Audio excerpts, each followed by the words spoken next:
You can read time and time again of accidents that happen, and very high-time, very experienced pilots, and they just can't figure out what went wrong. Bob Morrison thinks he knows what went wrong in some of those accidents. He says pilots may have died because unscrupulous businessmen are selling substandard counterfeit helicopter parts, and Morrison isn't alone. Yes, these are critical safety of flight dynamic parts. These are not doormats and window handles. These are parts which, if they fail, will kill you. It's everywhere you look, whether it's in pharmaceuticals, drugs, cosmetics, clothing of all sorts, sports equipment, tapes and recordings, computer parts, and computer hardware, of course, software. It's just permeated the market. Of all the counterfeits, phony aircraft parts were among the most dangerous and the hardest to spot, even when placed side by side with the real thing. Their origin is almost impossible to trace. These parts were delivered to the Huntington Beach, California Police Department from an out-of-town distributor who submitted the low bid on a city contract. The people who made the fake gear shown on the right included phony inspection stamps and paperwork showing the parts came from Bell Helicopter of Fort Worth. With my mechanic, had it not been for his ability to spot this type of thing and his suspicions of this, we would have installed that part in the aircraft and we would have flown it. But not for long. The gears were so weak they would have failed after 10 hours of flight. Just like cocking a gun and put it into their head and pulling the trigger.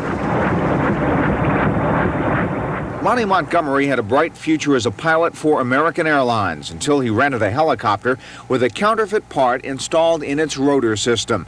The core assembly snapped as Montgomery was flying over a school. According to the witnesses, the helicopter was very, very low, and they could see the pilot fighting to keep from controlling the helicopter to keep out of the schoolyard because he was afraid it was going to crash in the schoolyard.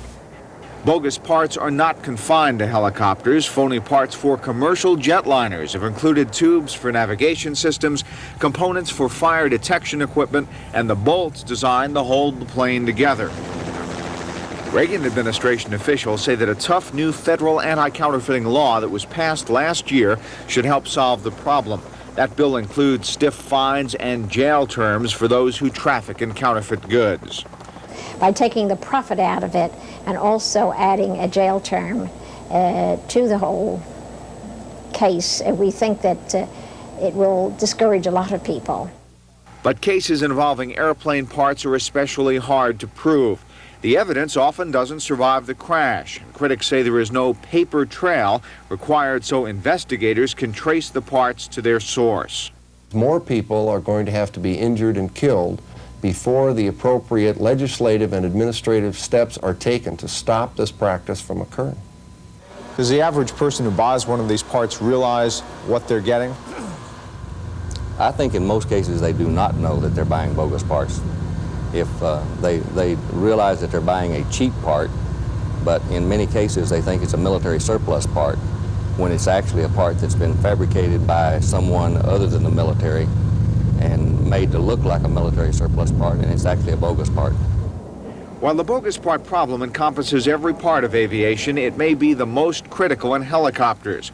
As this crash during the filming of the movie The Twilight Zone illustrates, the failure of a key part, in this case the tail rotor damaged in an explosion, gives the helicopter pilot almost no time to recover.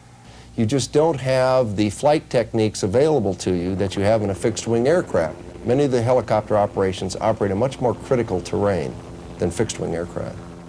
The problem of counterfeit aircraft parts isn't likely to go away. The officers in Huntington Beach just ordered a brand new helicopter.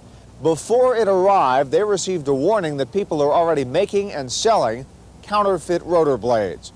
David Margulies, Channel 8 News.